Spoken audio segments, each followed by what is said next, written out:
नमस्कार मित्रांनो, जय महाराष्ट्र। उद्धव ठाकरे यांच्यावरती कोसळला दुःखाचा डोंगर। कट्टर शिवसैनिक आणि माजी आमदार आप्पा साळवी यांचे निधन। वयाच्या 95व्या वर्षी घेतला अखेरचा श्वास। मित्रांनो, सविस्तर बातमी जाणून घेऊया। त्या अगोदर तुम्ही जर चॅनलवर नवीन असाल तर चॅनल सबस्क्राइब करा आणि बेल आयकॉन प्रेस करा। शिवसेना प्रमुख बाळासाहेब ठाकरे यांचे निष्ठावंत कार्यकर्ते विजयराव तथा आप्पा साळवी यांचे निधन झाल्याची दुःखद घटना घडली आहे।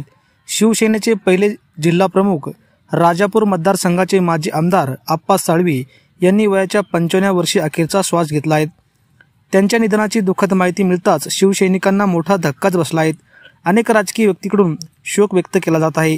सोमवारी सायंकाळी त्यांची प्रकृती अचानक स्थिर झाली होती, त्यामुळे त्यांना रुग्णालयात दाखल करण्यात आले। रुग्णालयात उपचार सुरू असतानाच मंगळवारी त्यांचे निधन झाले। मित्रांनो, आपल्या चॅनलच्या माध्यमातून आप्पा साळवी यांना भावपूर्ण श्रद्धांजली। आपण देखील कमेंटच्या माध्यमातून भावपूर्ण श्रद्धांजली वाहू शकता। मित्रांनो, धन्यवाद।